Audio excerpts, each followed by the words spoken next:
was good. Funk you in the city, funk you up in the woods. Funkin' up the neighborhood.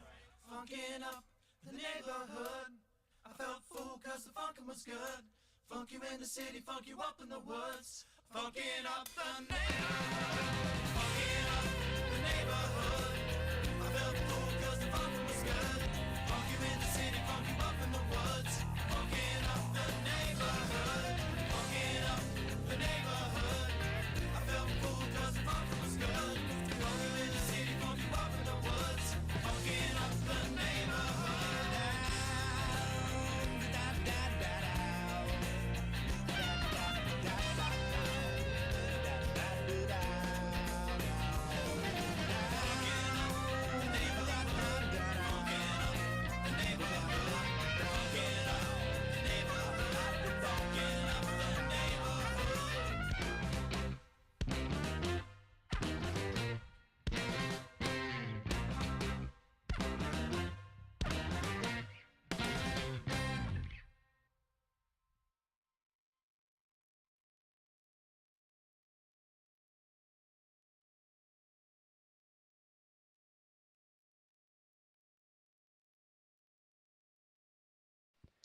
And we're live. And we're back. Welcome to the Underdog Journey. I'm West. This guy is David. And you notice his background's a little different there because he's actually finally getting his real office put together. Yeah, it's been achievement Christmas, almost 2 years now. Kind of, I guess not a year and a half.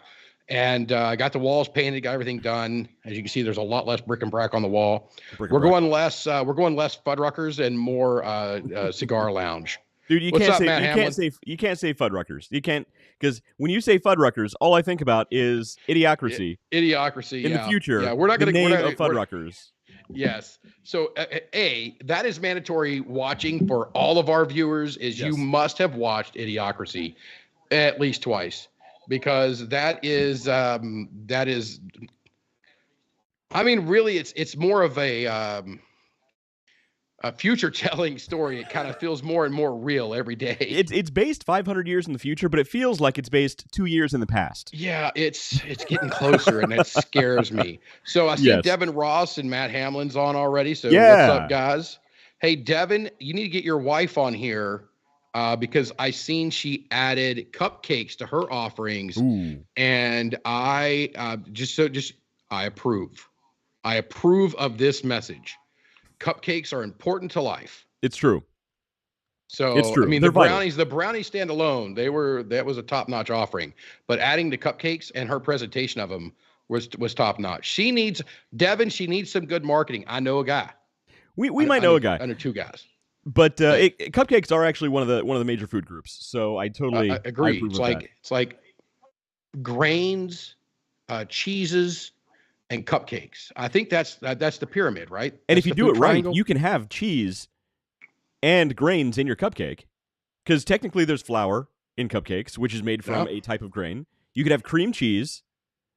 You can, like a on red your velvet, cupcakes, on or in your cupcakes, frosting, and then you have cupcake, which is a cupcake. So and then sprinkle a little bacon on top of that. You got meat. I mean, it answers all the vital necessities of life.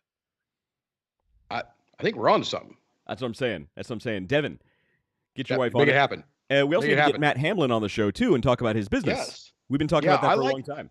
Yeah, Matt. So today, actually, just ping us on a message outside of this, so that we're not just bugging everybody on here. But we do want to get you on the show. We want to talk about the wrapping stuff, the signs you've been doing, and some of the other businesses that you're in, and your model of how you're doing it. Mm-hmm. Because you had to fight. Because I think I can say this. I mean, he posted on Facebook. If it's on Facebook, it must be true, right?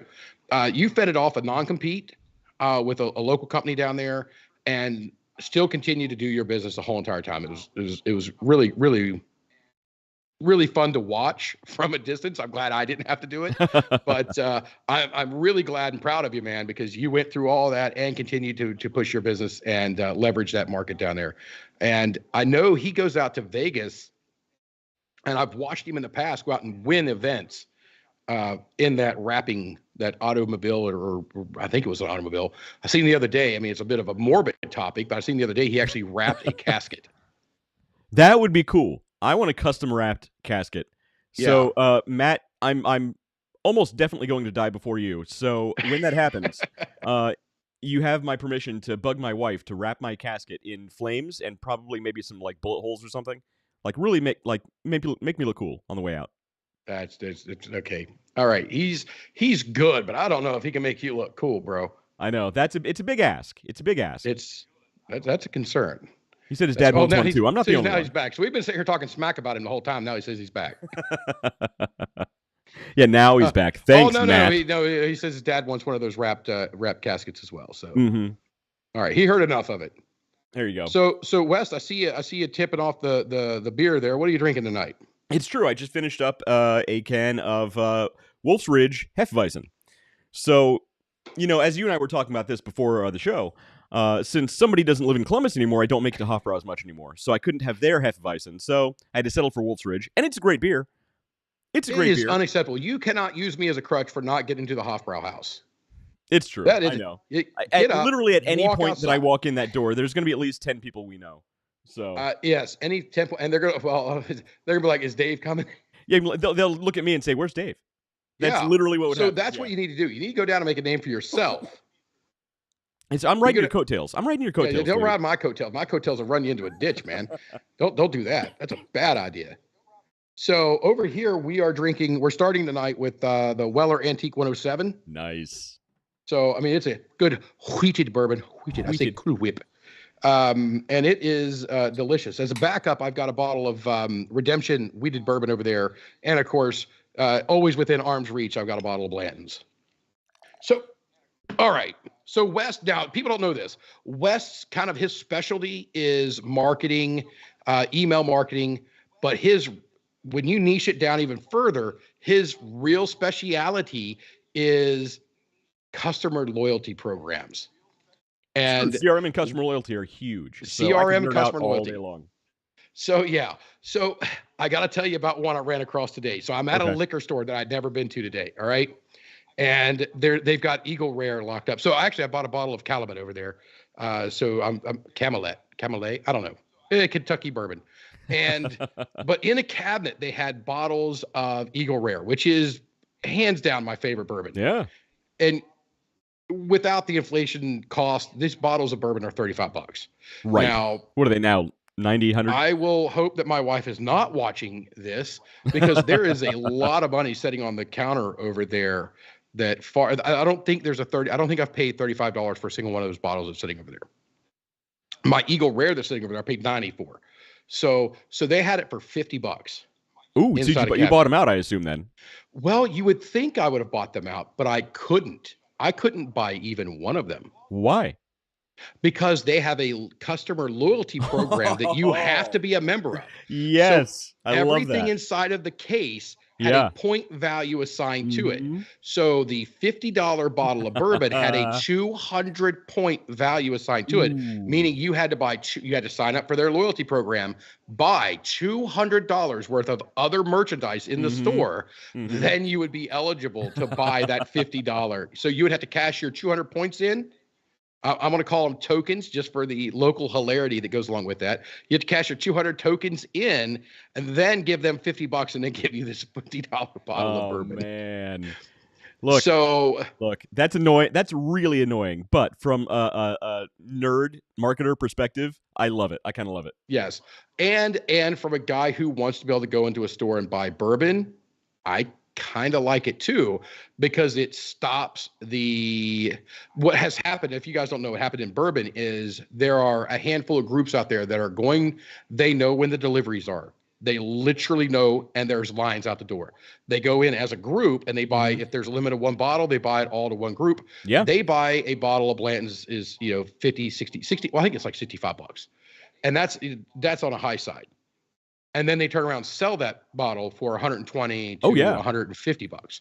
So I've got a couple bottles over here. I've got one bottle. That bottle right there is a $220 bottle of Blanton's. But if I was to go into the store and buy it at just regular retail, maybe $100, maybe $100. Right. But because it's a rare Japanese version, and you can't get them because they pull them off. So what they've done is they have gotten smart. Now, from a business standpoint, it's genius. They have created a secondary market. Yep. So It's totally deliberate. and people talk about the supply chain. So I want to go into a little bit of a rant here on the supply chain for bourbon. Bourbon is at least 6 years old. So not until 2026 shall we be seeing the impact of the supply chain for the global plague sniffles of death impact the bourbon supply. Why is it claiming that we have an impact in supply now when the bourbon was aging the whole just like the math doesn't add up. Just for the exact same reason diamonds cost so much. Yes. Artificial that was scarcity. De Beers. Artificial That was De scarcity. Beers. Yes, Artificial scarcity. That's what it is. So De Beers, I'll tell you what, if anybody ever wants to go back and just see pure marketing genius, look at the first 10 years of the De Beers family and the De Beers market for diamonds. Absolutely genius. They're not that rare. They're horrible and terrible people, but absolutely genius. Yeah, they're not. Diamonds aren't rare. They shouldn't cost what they do. The same thing with bourbon. It's not that rare. It's artificial scarcity. Yeah. And so it's deliberate and it's smart. I don't blame them. It's totally smart. Yeah. So in this case, they are literally creating that secondary market, which if you can get it, right, have at it. Exactly. So that loyalty program that we were talking about actually kind of it stems the flow of that people walking in and just buy them because you want to buy that $50 bottle of Eagle Rare. Well, they had 6 bottles. They had 6 bottles in here. So at $50, I mean, I'd have bought them all. Oh, totally. But at $60, an additional $200. Now you're $250 a bottle. Exactly. So changes the dynamic a bit. But you're not though. Because that $200 you would have spent to get those points, those loyalty points, you would have bought other stuff. So you wouldn't have been paying that whole amount for that bottle. I mean, technically, if they would have taken your money, they probably would have let you do it. But that's what a loyalty program is you get perks for spending money over time with this brand. Yes. But I could have signed up, bought $200 worth of random product. Sure you could have. And then bought $50 worth of that product. Sure you could have. I didn't want to do that. So that effectively made that bottle purchase. The opportunity cost for me to purchase that bottle was $250. But now that you know they have this program and you know they have these, these bourbons that you like over time. Yeah. It should, at least if it's doing its job well, encourage you to shop there more often to over time build up those points. The place is not very convenient to me. Right. But I'll be going back. And I'll probably go ahead and sign up for their loyalty program and let it build. And when I have my tokens built up, I'll buy myself a nice bottle of bourbon. Right. Buy a bottle of Burton too. Yeah, Burton. Burton. So are we at a point now where we can talk about the next fishing competition? I mean, we're at March. The event happens in May, and the timeline really shrinks. I know last year we even tried to start early, right? And all the way down to the last weeks, we're like, "Are we ready for this? Are we really ready for this? Do we have all the ducks in a row?" It's going to come up quick. And from what we learned from the first 2, we need to get on the ball and make sure we're at a pay lake that you can drink at. Yes, no more dry lake. Shannon, ain't happening. You sign us up for a dry lake, we're going to be at the bar. Okay, that's how that works. And secondly, we need to, start raising money because that's the point of this whole thing. Is it raises money for Easter seals of Central and Southern Ohio? And how much money was it we raised last year? It was huge. It was a lot of money. So I think between the 2 years, we're pushing right around $13,000. So between the 2 events, and we're talking $13,000. Yeah, $13,000. That is a lot of money from fishing. And it started off. Now, for those of you guys who don't know, this actually started off as we're going to call it a drunken challenge. It was a drunken challenge. Between me and Shannon Black, because Shannon He Black wasn't drunk. You were drunk. Yeah, I was. It was the Real Life Outdoors with Shannon Black, and he is an outdoors fisherman, hunter channel. And I challenged him to a fishing competition. And as it developed, we decided to turn it into a charity event. Mm-hmm. And because, Wes and I were like, hey, we can demonstrate how to actually operate a charity or operate a charitable event. Mm-hmm. And so it grew. And then the first year just blew us away. The response was huge. Yeah. We raised over $5,000 for them in year 1. And I think we were right around 7 this past year. So, I think it was a little like $5,500 first year and like 65, 75. I don't know. It was a lot. It's a lot of money though. Between total right now is about $13,000. for something that's only been going for 2 years and started as a joke. Yeah, it started as a drunken challenge to a fishing channel. I think, and look, I think honestly, you get some beer in some of these guys, we're going to raise a lot more money the third year. That's why we need a pay lake you can actually drink at. Yeah, so that's going to be on the hunt. So if anybody's down in Lawrence County, Ohio, which is kind of where we're based, or where that event is based out of, and you own a fishing lake and you're willing to let us get snickered there, give us a call. We'd like to talk to you. Exactly. So last year there was a band, all kinds of stuff. Let's see. Yeah, we had a southern rock band there. I can't say classic rock anymore. Freaking Siri, man, or not Siri, Alexa. I got to remember which of my robot servitudes I was talking to. But I asked Alexa the other day to play classic rock, and it was playing Nirvana and on a classic rock Foo channel? Fighters on its classic rock channel. Oh, that's I'm like, you know what? I think you're old, David. You know what? You just go stand in the corner. I think that means you're old.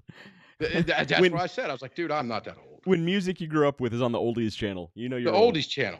Like, so, no, the oldies is like Dr. Hook and Sean and things like the Pirates of the Mississippi, things like that. That's old. So Matt Hamlin says he'll try and be there.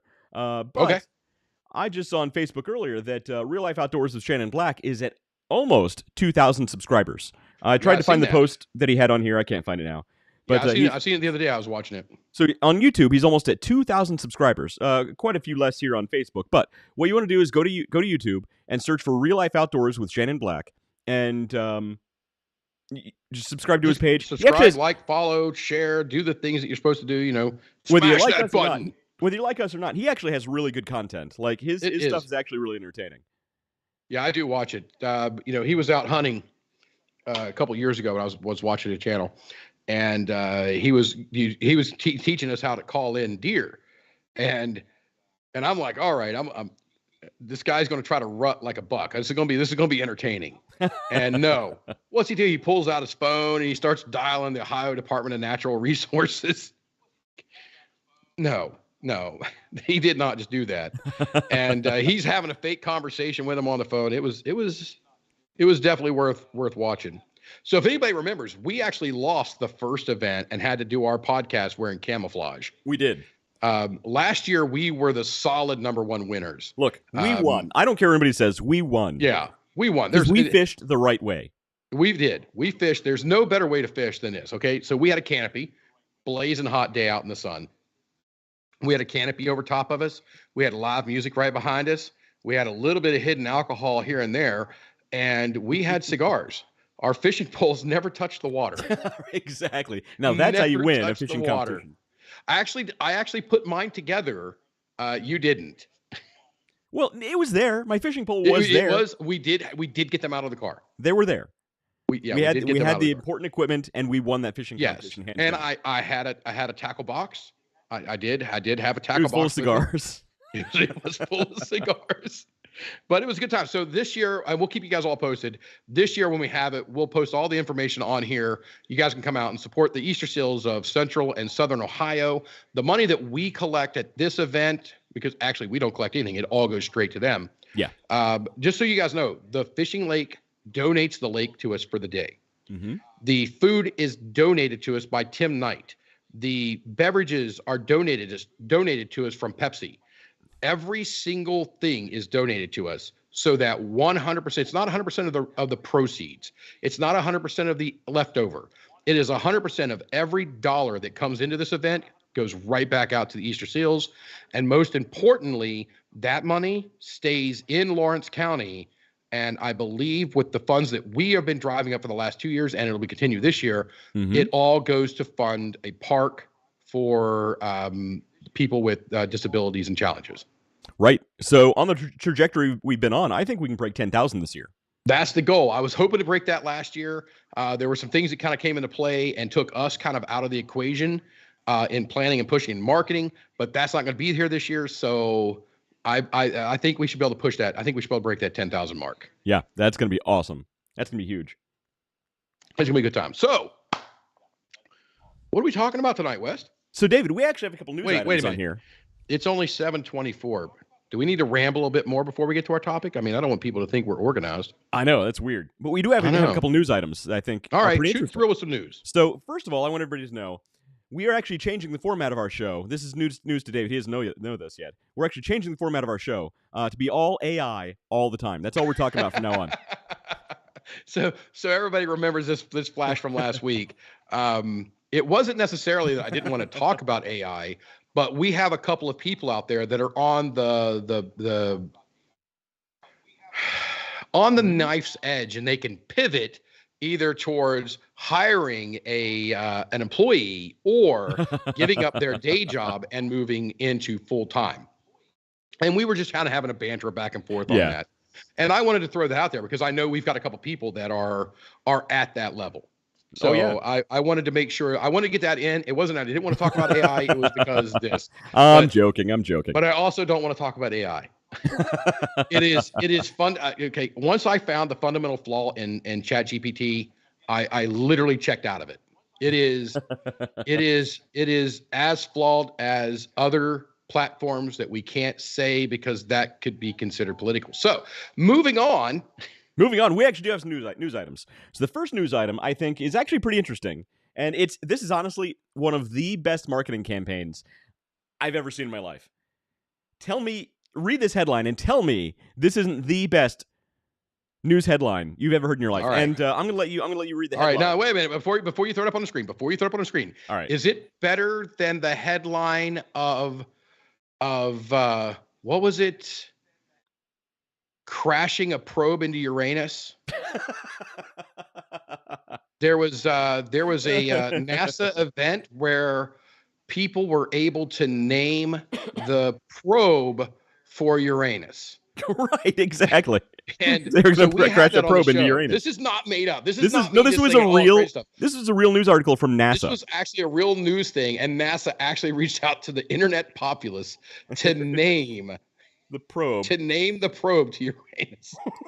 And what really ticked me off was there was actually some good thought out, right? And logical names. It was highly edited to where they knew what the joke was, but they weren't going to admit it.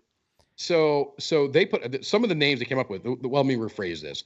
The names that they published that people came up with were actually really good names. They were good. They were good, well thought out names. An exploratory probe of Uranus. All right, but I wanted to see the other ones. I wanted to see just the raw data and just see what people actually put out there. Because if they put all of them up for actual, I bet there was internet gold. Oh, there had to be. I can't even imagine the great names they came up with. Yeah, it had to be good. All right, so okay, all so right. Is it as good? Is it as good as that headline? It's close because this is also it's not. I believe this is actually a marketing ploy. I don't think this is actual news. I think this is marketing because if it is, it's the greatest marketing campaign of all time. And I'm gonna let you read this because I need to pour myself a new drink here. Okay, I get to read this. Okay, so I can't see it. Now there's a delay because there's a change in the setup. So the computer that I would normally be seeing is way over here to my right, and I'm not going to sit and stare at it trying to read. So I'm going to have to wait for it to come up here. So go ahead and put it up on the screen. All right, hang on. So you go ahead and drinking Coke and Pepsi leads to larger testicles. Why did you make me read this? I don't. Look, I'm really thirsty right now. You cracked open a bottle of Coke. I'm really thirsty right now. Hang on. I'm dehydrated, man. Come on. You're dehydrated. Somewhere your wife's like, no. Oh. 1-800 divorce attorney. I don't normally drink soda. This is terrible. Drinking Coke and Pepsi leads to larger testicles and more testosterone. Exactly. Wow. I can speak clearly tonight. So there's been a study on this. Now, that means there had to be a control group who just went and had themselves measured. And then West, with his can of Coke, also being measured. What? I don't know what you're talking about. I'm just really thirsty. I'm not sure what you're getting at here. That burp you're going to have to rip here in a minute is going to be legendary. Yeah. Devin Ross says he's going to Kroger. He'll be right back. So Devin's on his way out. Coke and Pepsi products take a spike in sales after the Underdog Journeys podcast. That's okay. All right. So I got a question for you. Yeah. Man, you are just chugging that.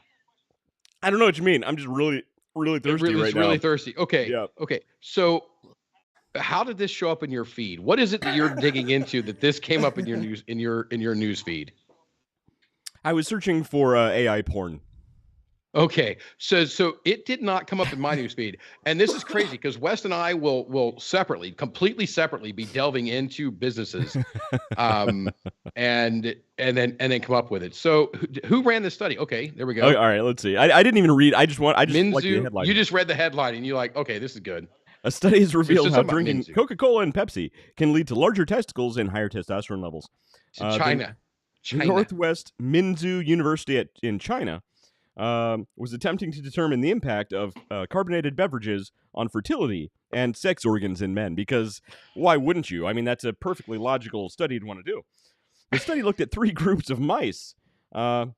Wait, mice? One that only drank water, another that drank different levels of Coca-Cola, and another doing the same with Pepsi over 15 days. So apparently you only have to drink soda for 15 days before you start to see noticeable increase Scroll back up. I want to read this title again because it alluded that this was in men. And David. Okay, David, no, it just says larger testicles. It doesn't say in humans. So I mean, all right. I mean, look, we're all mammals. We're all mammals. That's what the song says. Exactly. You got to do what you do. Do what they do on the Discovery Channel. All right. So testing the rodents. Testing the rodents included weighing their testicles.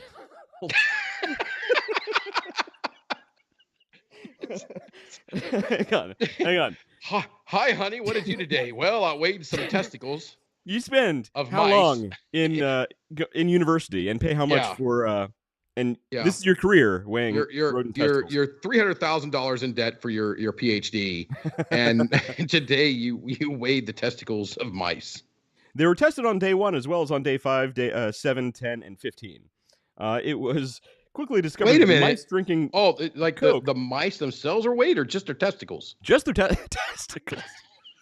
How the hell they have tiny scales. They have tiny scales. Wes, why did you hold still? Why did you pick this of all? This is not business news. Tell me this isn't. It's hilarious. This is the greatest marketing effort of all time.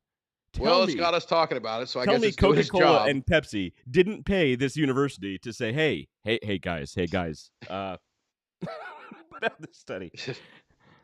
We're going to fund it. We're going to give you $10. It was quickly discovered that mice drinking Coke and 100% of Pepsi, so Pepsi obviously paid more for the study, compared to a mixture of Pepsi and water, had a significant change. Significant, it says. For instance, the mice that were given pure Coca-Cola had higher levels of the male hormone compared to the group that drank water. So look, if there's questions there, but we're not going to get into that. If you're looking for a little kick in your step there, a little bit of little bit of I won't go into details. Drink some Coke, drink some Pepsi. Apparently, it's really good for your stuff. Devin says just your testicles. Devin, look, I'm not here to judge. I'm just saying. Hey, Devin, what you do on your own time's your own business, bro. Well, here's what you do, Devin. Okay, first you gotta weigh them. You gotta weigh them first, and then drink lots of Coke and Pepsi, and then weigh them again on day 15. And don't let us know what happened. I don't want to know, but I hope it works out for you. If you're gonna send pictures, send them to West. Do not post them to the Underdog Journey Facebook page. Oh, sweet mother of God. Okay, so what's next? So you had a couple news stories, and this was one of them. And this was, man, I told you. Yeah, you should have prepared me for that one. The greatest marketing effort of all time. Oh man. Oh, that's up there. That one's up there. I was worried that we were going to fall short of the probe for Uranus, but no, you came through with weighty testicles. Look, sometimes you just got to grow some balls, look a man in the eyes. That is, I want to say inside joke, but that actually sounds bad in and of itself. Moving on. What's our next? And is it having to do with business? Moving on. I was actually hoping Matt would be here for this one because it is AI related. Have to do French fries? No, it's not.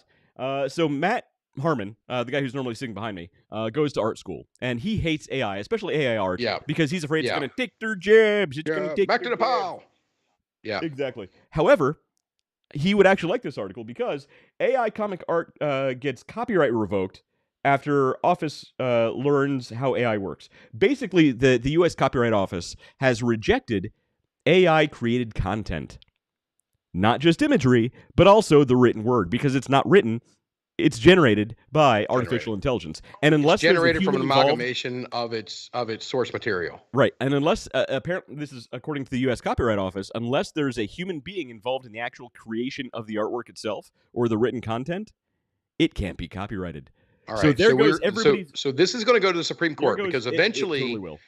Yeah, this will end up at the Supreme Court because eventually they're going to need to know what percentage of it has to be human influenced versus computer generated. Well, what's going to happen is this will go up. Well, what's going to happen is people who generate this AI art or request that it's generated by the AI interface are just going to say they made it themselves in Photoshop. That's all they're going to do. And we've seen how easy it is to take AI generated text documentation and put it in the AI Snoop whatever software it is that will tell you what the likelihood that is AI generated. And then we went from we went from 98 and we're like, all right, we're going to improve. We're going to take this way down. It can't get worse than 98. And then it went to like 99. No. It was like 3% or something like that. 2%. It went way down. 2% for human. It was 2% of this had a chance of being human. And so we made some changes and we put it back in. It's like, it can only go up. No, it went down to 1%. So we made another quick change on some formatting and just like one sentence in all of it. It went from 1% to 100% human written. Yep. In just a matter of moments. Exactly. So it's even if there's software out there, and we know there is, we demonstrated on the show that snoops out AI's work. It doesn't take a lot to get past it. Right. Exactly. So I thought that article would make Matt Harmon happy. The next one is actually a pretty good one, and I think you'll appreciate this article here. It has nothing to do with mouse testicles or AI. Stop waiting for me to take a drink before you bring up mouse testicles. So, I don't know if a lot of people knew this, but in the cigar world, there are two types of cohibas. There is the Cuban cohiba, which is the actual cohiba that was created for Fidel Castro and eventually became commercially available. And then there's the U.S. available cohiba, which is owned by a completely different company. Yeah. And since 1997, there's been a series of trademark infringement lawsuits where they're both kind of suing each other for the U.S. trademark for the name Cohiba. Cohiba, yeah. So the problem is, obviously, the Cuban company can't own U.S. trademarks. Yeah. Because they're a Cuban company. They don't recognize our trademarks. We don't recognize theirs. They're recognized in other places around the world. Just with that sentence right there, I'm rendering this whole conversation moot.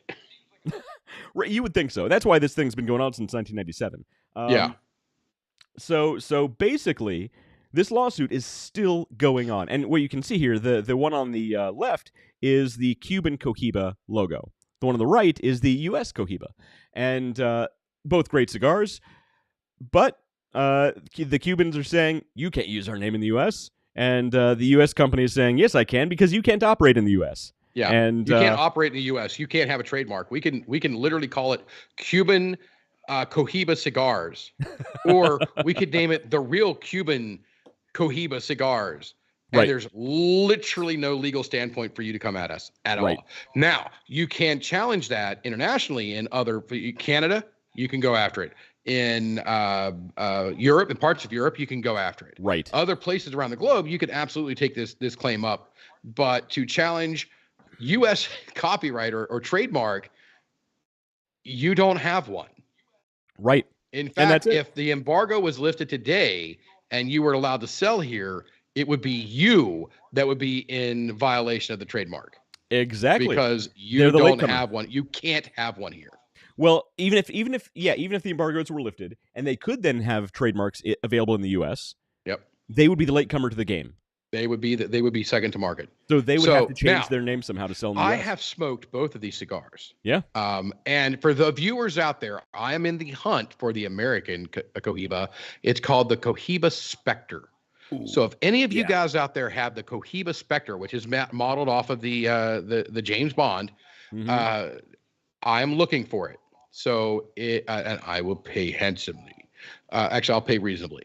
For said, and it won't go in my humidor and go to waste. I will smoke that damn thing. So the Cohiba over there, they have a Cohiba Weller, Weller by Cohiba, and it is paired with the 12-year black labeled Weller, and is absolutely phenomenal. Yeah, you actually Beautiful gave me cigar. a box of those not too long ago.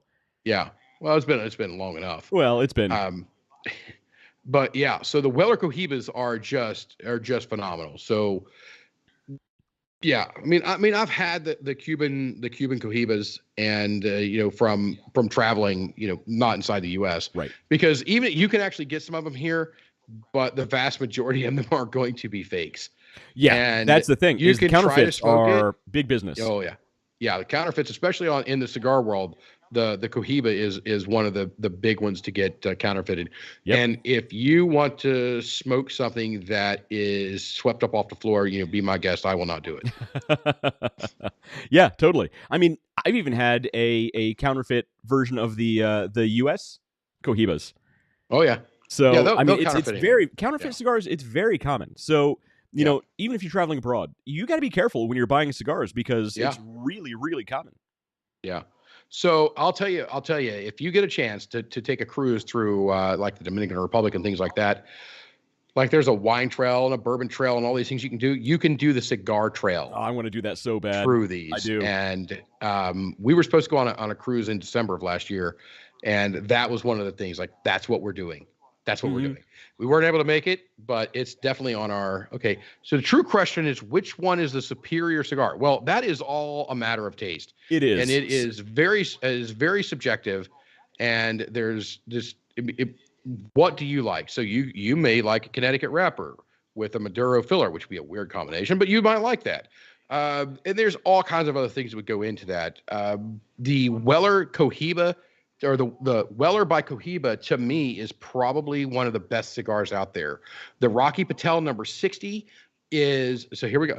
Tonight on the Underdog Journey cigar channel, the Rocky Patel 60 is probably one of my top 5. And there's a newcomer in my world called Julius Caesar.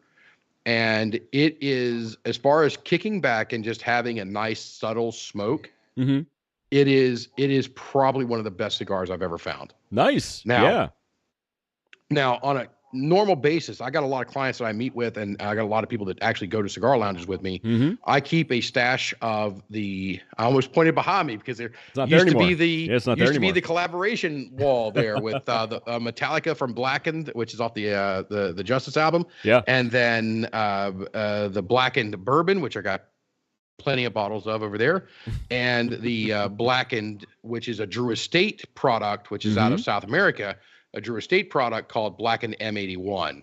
So that one's a good one too. But to get to that level, that's a cigar you don't smoke day one. Right. Yeah. It's not for the faint of heart. I mean, and we could go on. There's actually a lot of cigar news. I know Alec Bradley just sold a Scandinavian cigar company, or a Scandinavian tobacco group rather. But we do actually have a main topic for today. Yeah, we have a main topic. It is officially 7:43. We only have 17 minutes of the podcast left. So, of course, this is when we get to our main topic. Actually, we always go till about 8:30, so it's no big deal. Exactly. So we might as well talk about the main topic. And this is something we've talked about before. But although I'll tell you, now. Talk about bourbon. If we had a channel that was just dedicated to bourbon, beer, and cigars, dude, why are we doing occasionally that? rock in a tequila or a sipping rum or something like that. Right. Jiminy Christmas.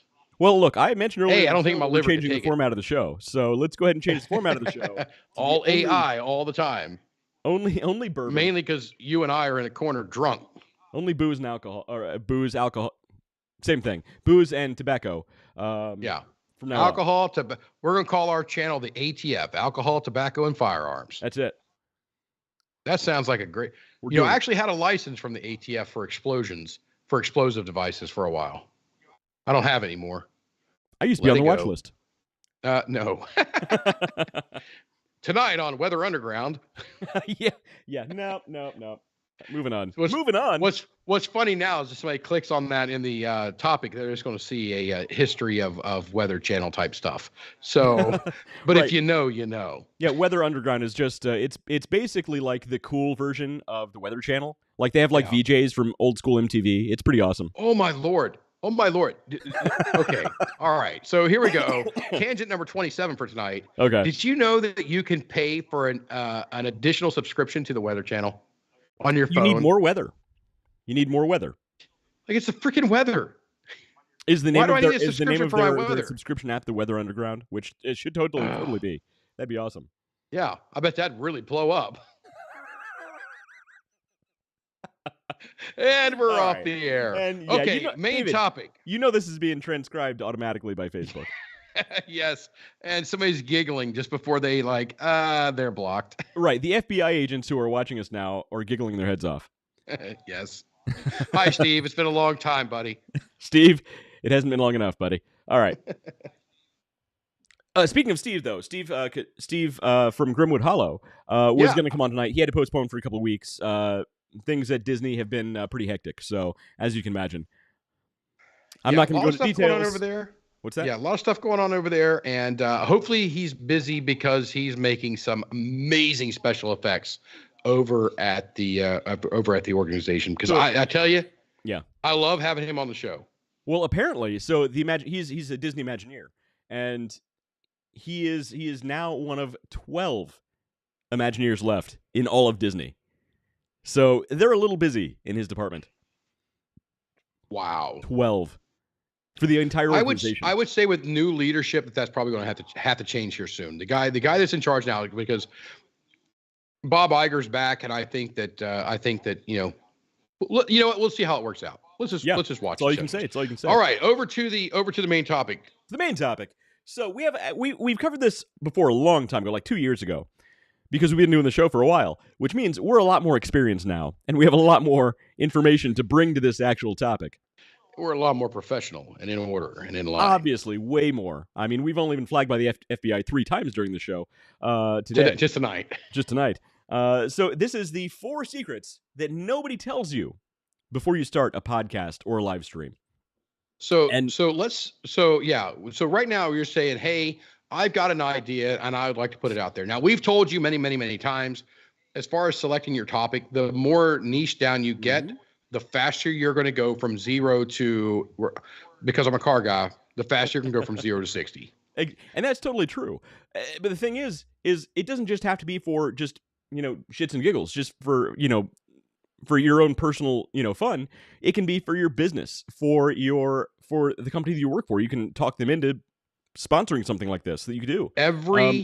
If you own a business, if you run a business, if you manage a business, your business should have a video, and I'm going to be very specific about that, a video podcast, a video interaction with your customers, no matter what. Right. That one-to-one connection that you actually get when you're doing a live stream is second to none. David, you actually started doing something like this with your company, and apparently I do it on Mondays for my primary job. I do it on Mondays because of the things I learned. So we actually talked about this, about how I used to use the things I learned from work and the things I've learned here over into the podcast, over to this podcast, Underdog Journey.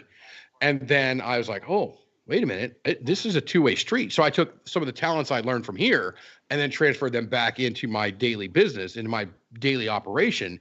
And it has been wildly successful. So it doesn't matter whether you are selling, it doesn't matter whether you're selling cars. And I've got some video examples of people who went from selling cars via internet and other non-traditional operations to selling cars inside of an organization where their top dog seller sold 8 to 10 units a month.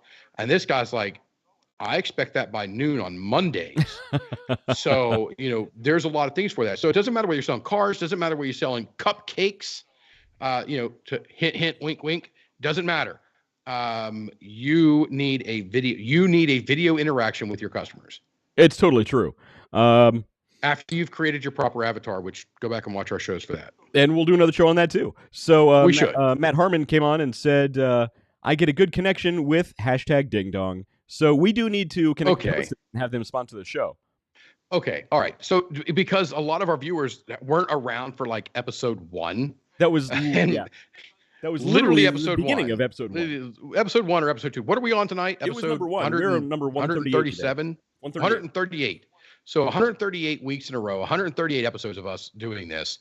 Like on episode 1 or 2, I think it was episode 1. And we didn't even know when the live fee started. We didn't know any of this stuff. And I'm trying to mute my computer. And I'm like, well, I don't want the ding dongs going off. And Wes goes, yeah, you don't want ding dongs popping up on your podcast or your live stream. And so Matt Harmon has latched onto that.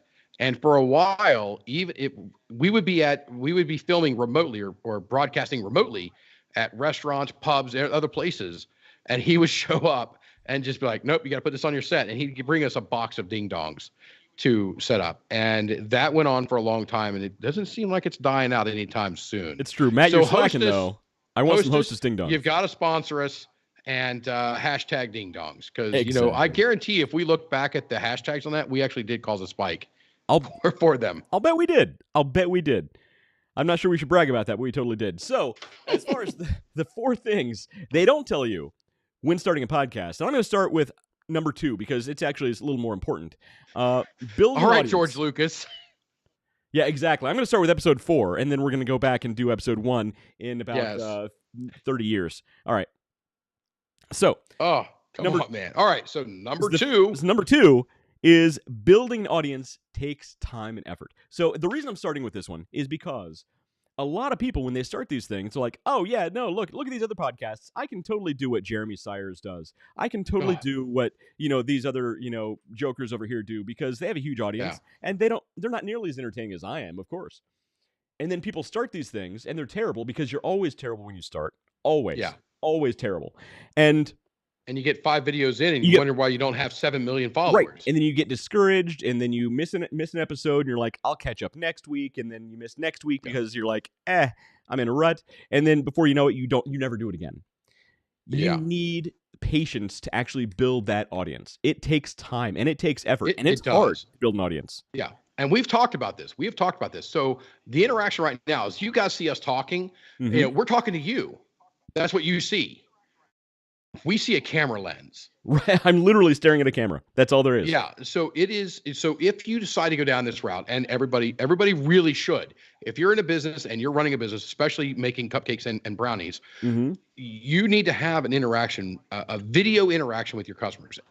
Video interaction increases your SEO among many other things. Plus, it's going to prioritize you in a lot of other ways. So the benefits of having that is just much greater. So, but back to the topic or back to the point of it is, it takes a long time. Right. It takes a long time. It took alcohol. Oh, our first couple episodes where we weren't drinking, really rub off the rough edges and have that conversation between, because you're not having a conversation just between me and the camera. I'm not having a conversation just between me and West. I'm sorry, proper English, West and I. I'm having that conversation between the 3 of us. And the camera just happens to represent the, couple thousand people over the course of a week or 3,000 people over the course of a week that watch our show. Right. And this interaction we have them. And this interaction we have going on right now, David, is because you and I are actually speaking. Imagine doing this by yourself, sitting in an empty room by yourself, speaking to a camera. It's really hard. It's a lot harder than you think it would be. It's so my interactions between, and a lot of people say, oh, Dave, man, he's this goofy guy over here doing this thing and that thing and tangents and all this stuff. On what I do by myself is very organized, very put together. It has an agenda and I follow it. There's no tangents. There's nothing. It is right through, because the purpose of that is different than the purpose of this show. This show is meant to do a little bit of education and a lot of entertainment. That one is specifically for information. So it is to push information out, and I need to do it as effectively as possible. Notice I did not use the word efficient. Right. Exactly. So what is number 3? I guess since how we missed number 1, we're going straight to number 3. Well, yeah. So Matt Harmon says it's weird talking to a camera. It totally is. Absolutely. He doesn't talk about his SEO. Also, he's also saying, where are his comments? Your comments are not showing up, Matt, because I'm also looking at an agenda on my single screen because I need multiple screens. I don't have multiple screens right now, and that's where your comments are. They're just not being shown. Let's see. Devin Ross says, I know a guy. I know a guy who owns a few supplement shops, and he posts a random reel every day just to drive up interactions on his page. It's totally true. Yes. So that's what it's all about. And we're going to get there. So we will actually talk about engagement here in a couple points. Yeah. Engagement is a huge portion, especially with the video. Right. With a video, you're actually going to drive better engagement percentages than what you would with a written or just audio. The video is going to drive better engagement. People are going to like it. People are going to hate it. People are going to share it. It doesn't matter. It's an engagement, which increases your visibility. Right. So even if you have haters on your page, it doesn't matter. That's it. That's great. That's great. Those are good for you. You want them. Right. And on top, you want them. That's an interaction with you. And this isn't even built in, but if you're talking about SEO and you're talking about putting content out there, this is what they call pillar content. So this is a large piece of content that we can chop into smaller segments and post on every social platform there is. We can also take the audio, rip the audio, and post that as its own standalone audio podcast. As people come in and view this video, they will leave comments. We can then go in and comment on their comments. But again, we're going to get down to engagement in just a minute. So we're talking about the pillar content, and just to build off of that. Mm-hmm. So out of this show right now, so we've got our four goals, our four things, right? So there's 4 out of the pillar content that you're able to break out right away. Yeah. We have our introductions that we do, which is, I mean, to be honest, it's Night Show. It's the Tonight Show level comedy. So we're good. We're pretty hilarious. That's something to be broken out there. We have our news, and then we have a bit of banter in between. So out of this show, we could break, I would say, 6 individual pieces out and post that across multiple platforms. So again, Wes and I do not do this to monetize. We could have monetized this stuff a freaking year ago or more, but it's not what we do it for. So it is all about showing you guys how to do it. We're not going to do it. The only time we will ever do it is if you guys come to us, and we've had a couple people feed us information, say, hey, I'd like to know this. And we've created a show, and sometimes we've created 5 or 6 shows based around that one request. But if you came to us and said, hey, I want to see how to actually monetize, we'll take one of our shows and show you, because we can go back and select per. We'll go back and take that and show you how to use that and leverage it for monetization. Right, totally. So yeah, but basically building an audience is hard, and we will talk about engagement in just a second.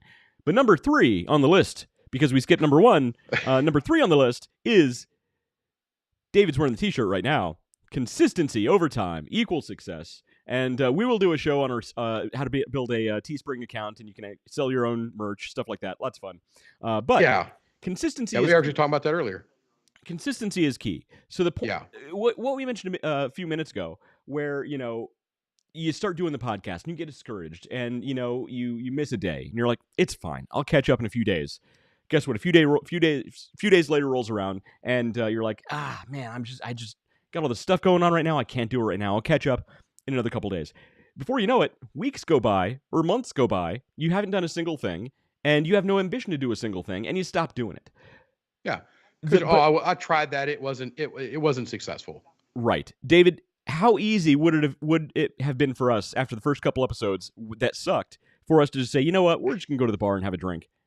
It would have been the easiest thing in the world. We had done that for years prior, going to the bar and just having a drink. So, it really would have been easy. Right, but exactly. I think one of the things that led to success is we decided to bring the bar with us and drink while doing it. So I think, you know what, you're baking brownies, let's do it half-baked. Half-baked. We're not baked. I'm in New York. I can advocate for that.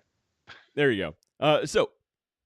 But as far as consistency goes, there are some things that you can do to keep up with your consistency. One is plan multiple shows out at once. Yeah. Write multiple agendas, multiple scripts, and plan out. We have a tool for that. Plan out your next month's worth of shows, because that will keep you on goal. So you're not coming up to the day of and writing your script or your agenda that day. Super stressful. We've been there. I actually do that more than I should. But, you know, And I am far more guilty of it because I read the agenda usually about the time that I'm during the logging onto countdown. the Skype for the night. But And sometimes I look at it when Wes is like, "Oh, and to our agenda," and I'm like, "Oh, shenanigans!" oh wait, there's one of those. And I pop over to the thing. Luckily, I'm a salesman, so it works. Right. But one of the things that actually helps us stay on track is the fact there's two of us, right? So, you Yeah. know, we keep each other motivated. It's our time to, you know, get together, hang out, shoot the breeze, have some drinks, and talk Yeah. about what we would be talking about anyway. So it's a Yeah. little easier if you have a partner, if you have somebody to sort of, you know, pushing you along, or pulling you along, depending on the perspective. So I know we've said this many times on the show, but this show is really just West and I having a conversation and you guys along for the ride. Because we have sat and closed down many a bar and then closed down another bar and then closed down another bar, and stood out in parking lots for 3 hours in the frigid F cold, talking about this exact type of stuff, about how to leverage business, market your business. And it really, I got to say it again, man, getting that avatar right is such key. Knowing Right. who you're speaking to and knowing who you are selling to. And now you're no longer trying to sell or speak or market to a range of people. You're talking to what was the company that was it Jenny? That was the avatar there, her name? Because that was Yeah, so the I was at a company most and common name yeah. for that customer or for that company. Right. So I was at a company and they spent well over $1 million at an agency to help them develop a customer avatar.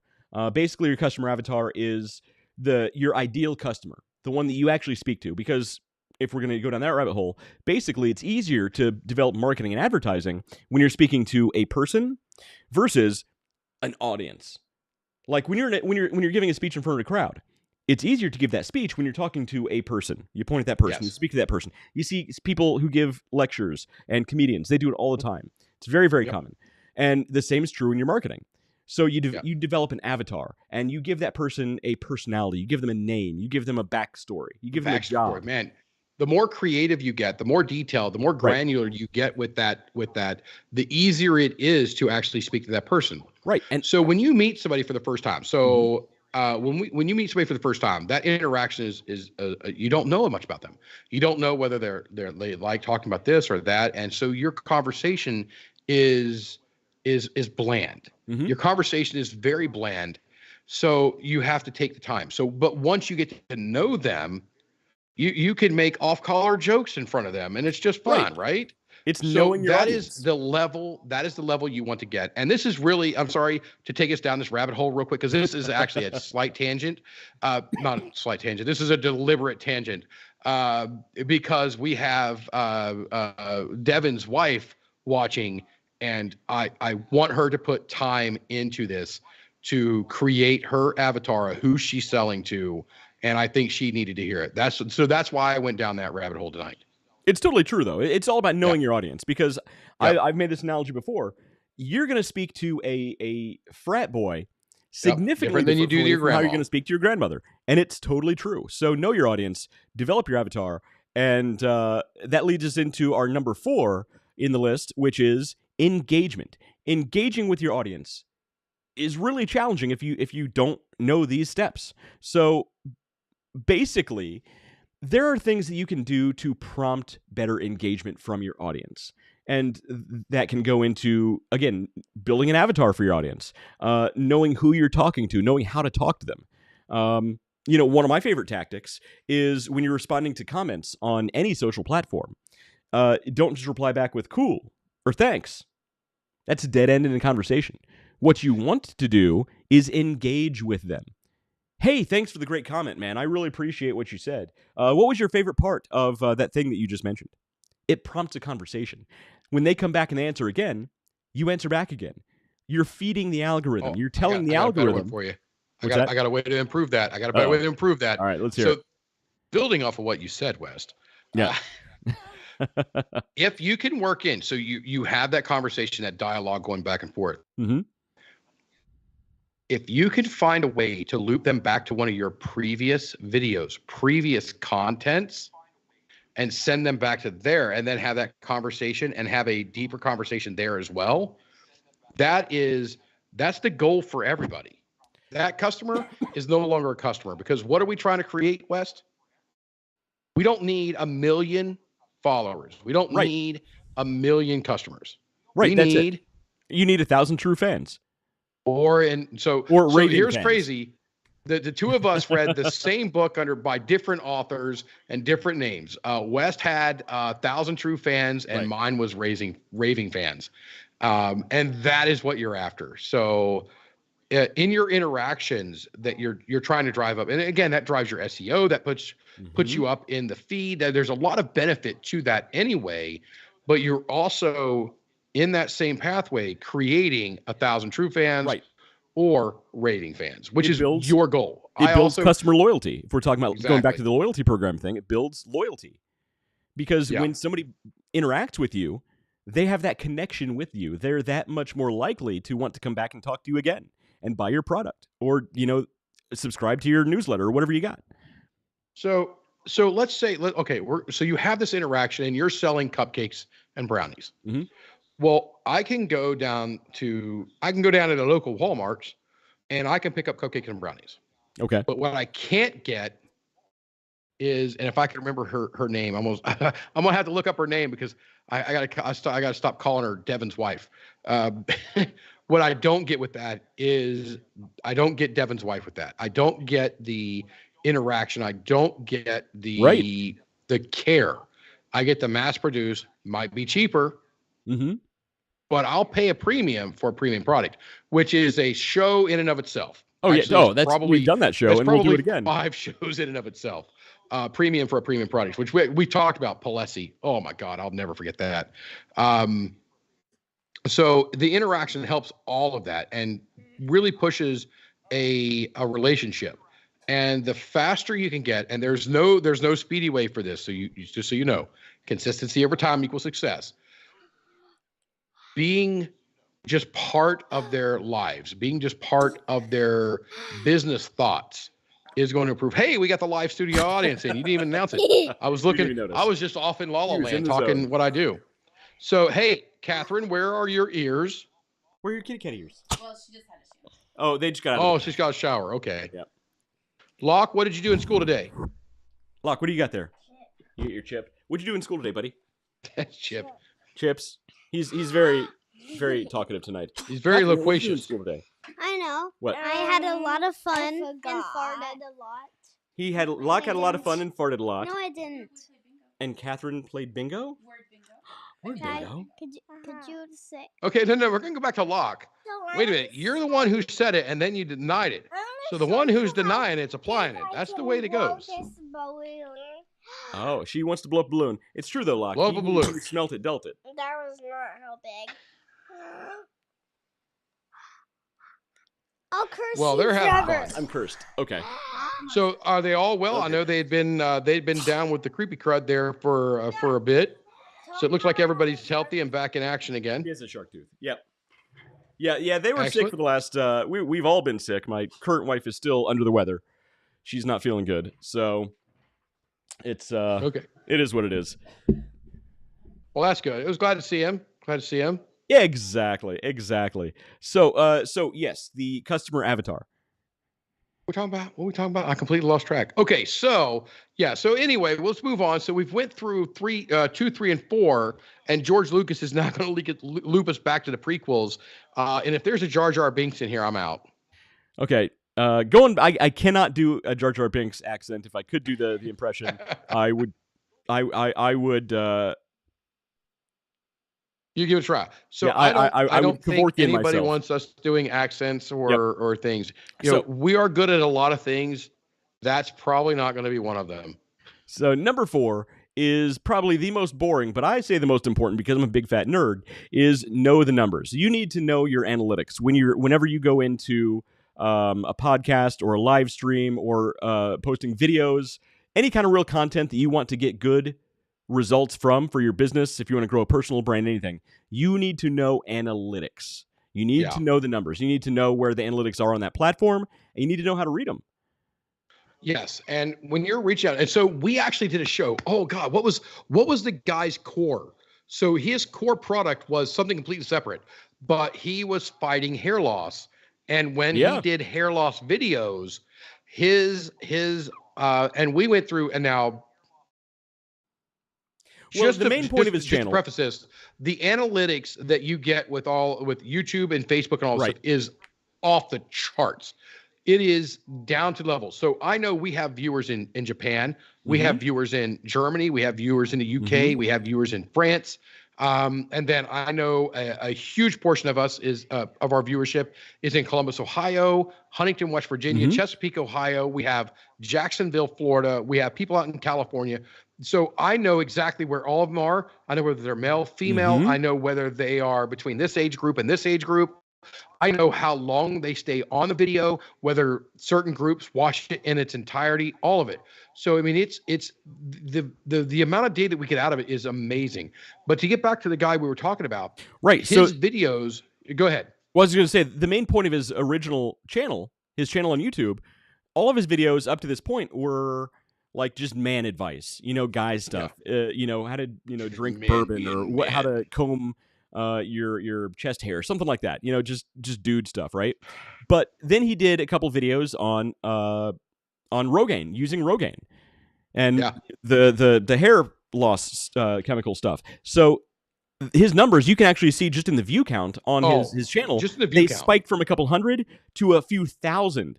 Just immediately. Thousands. And then what you saw was after those couple videos, he went back to his normal operations, his normal MO. His numbers went right back down. And after a few more videos, you saw him start doing more and more of these types of Rogaine or hair loss videos, and they went right back up. And eventually, that became the point of his channel. And what the numbers can tell you is what topics are doing well, how you're deploying can do well or not, and who you resonate with. Right, it can tell you a lot about your audience. Yeah. Yes. So you need to create the person, which we call the avatar, your marketing avatar. And Devin's wife, who are you selling these cupcakes and brownies to? So you need to create that customer. And then you need to look at your data that you get back of who is actually buying them. Because let me tell you something. If I want to alienate the people that are buying my, my 80/20, which we'll talk about that, it's a whole nother thing. It's really easy. It's really quick to do. You need to speak to who is bringing the money to the table. Right. To the table. So I may, let's say I start a bourbon delivery service, and I may only want to deliver to people with a medium income of $150,000 to $250,000 a year. Okay. So a household income. But I find all of a sudden that I'm getting the, 45 to 55,000 year males between 21, because I'm not going to say 18, because that's actually when the market would start, to 27, let's say, and that's not actually a marketing age group, by the way. It's usually 18 to 45, but 18 to 27. We've made something up here. So that's who I need. I need to stop trying to sell to these people. Those people aren't buying. Right. Those people. That's not where that's not the people bringing the money to my table. Those are not people buying my damn brownies. Right. That's it. Okay. So take information and guess where you get this information from. Some of this information is going to come from the analytics that you get from your shows. If you're a podcast or a video channel, social platforms can share a certain amount of data. Other ways, like when you're selling a product like Brandon's Cupcakes, you get it from the interaction. You get that information from the customer interaction. Right. So it's so important to have that customer interaction. Right. And there are certain marketplaces like Shopify. If you have a Shopify store, that the more you sell, it will actually... This sounds bad when you say it like this, but it's actually the technical term. It'll scrape data about your customers. And it'll scrape demographic data about your customers. So when you have a platform like Shopify, the more you sell, the more data you will get on your customers. And that means the more robust your customer profile will then become. So you can actually cater to the audiences that are performing the best for you. And if you have multiple audiences, you can speak differently to those different audiences and market your content, podcast, live stream, whatever, to your different audiences. Now, appropriately. being the weirdo that I am, and some of the video rabbit holes and data that I have consumed over the years, I call this the jelly bean in a jar test. Okay. So you have a jar full of jelly beans, and you ask individually Mm-hmm. how many jelly beans are in this jar. Okay. You are going to get you're going to have some jackwang out there say 1. You're going to have another equal idiot say 1 million. Right. And we all know who. You know what? That's a political statement. Don't say that. Yeah, we're not going there. But if you have 100 people individually guess of that, and if you discount the low number, discount the high number, get rid of those numbers, get rid of the ones that are obviously just fake numbers, and you take the actual true guesses, and then you average them. You don't have to do anything in no fancy math whatsoever. Just average those answers. That answer is going to be within 1-2% of the actual number. Yeah. So that is, and if you sell to that 1 or 2% of jelly bean guessers, that is your sweet spot. Right. Don't try to go after. So anytime, and I see it, it kills me in my soul to see people market to the 20%. So, and what that is 80% of your revenue is going to come from 20% of your market. Yep. Or 20% of your customers. Right. So it's that last, so 80% of my revenue. It's when I'm like, hey, I want to start marketing to that other 20%. Never, ever, ever, ever take us to the bank or any other saying that you want to attach to it. Don't be a dumbass. Do not market to that 20%. Do not go after that 20%. Grow your 80% because that's where your core is. That's where your raving fans are. That is where your 1,000 true fans are. So look, I think the problem is when it comes to that sort of this is a tangent, but it's fine. Hey, what I think the problem is people see those those certain audience members dollars that aren't buying anything. Yeah. And they say, I need to get those people. I need to. Yeah. And what they're doing, unfortunately, is they are neglecting the people who are actually bringing the money. Alienating the core. So I use that term a lot. So what the point of 1,000 true fans and raving fans also is, would you rather have 1 million people who kind of know who you are and they kind of like you, but none of them really buy your product, none of them are going to ever pay you $1, or would you rather have 1,000 people who each pay you $100 a year or $100 a month, even better? Yeah. You need to follow your audience and speak correctly to your audience. And again, you can expand that audience into other areas, but never neglect your core. Yeah. So you could say, hey, I'm going to market and sell to this app. So let's say you've gotten yourself well established and you're doing very well in this this market, in this business practice right here. Okay. So let's say you've got something that you can do that's very similar, but has a whole nother, again, we're talking to the frat boy and the grandma. Yeah. So the frat boys over here, we're still talking to them. They're buying our Milwaukee's Best. All right. They're buying it by the case. But now we're trying to sell cognac. Now we have a line on cognac. Well, we're not selling that to the frat boy. All right. I said cognac. I looked down here and Wes has got his pipe in his mouth. I wasn't even paying attention. And I don't have my cognac near me, but I have some Blanton. So let me get your monocle in there, bro. I left it in your wine cellar. I'm sorry, man. I don't have a wine cellar yet. It's right next to your third garage. It's right underneath your third garage. I do. I mean, one's a 2-car garage. I guess he could call it a third garage. But I got to fix. There's all kinds of problems over there. We'll talk about it. We're not judging. It's fine. Not judging. Big New York make fun of me every week for having a freaking wine fridge. We make fun. We're not making fun of you for having a wine fridge. We're making fun of you for doing well for yourself in life. All right, I can live with that. I can live with that. So we've went through steps 2, 3, 4, and then reverted back to step 1. We've had some news stories. We talked about probing Uranus and increased testicle size by drinking Coke and Pepsi, while you just completely downed a whole can of Coke. I don't know. I was just really dehydrated. I don't know what you're talking about. Okay. All right. We're going to pretend that we're going to buy that. And so I think all in all, we've had a pretty full show tonight. It was a pretty great show. Coca-Cola, send us your money. Pepsi, send us your money. We'll put your product up and be like Coca-Cola for largest testicles on the planet. Look, I'm telling and you, there you go. that study was bought and paid for. So by do you Big Soda. think if bodybuilders who are juicing drank more Coke and Pepsi, I thought they about would that. They would increase their samosa size? I thought about that, honestly. I mean, look, it couldn't hurt to just weigh the boys over the course of a couple of weeks and see what happens.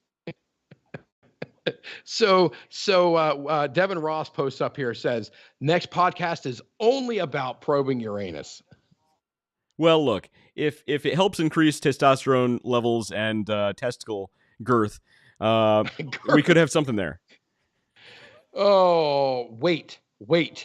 It didn't have anything with the girth. It said, oh no, it just said increased size, didn't it? It did say size. It said size. Now, all right. Well, so they gauge the size by the weight. Now, look, by the weight, and I think their methodology. So frankly, I think their methodology is flawed. I think the methodology is flawed because they're not taking it.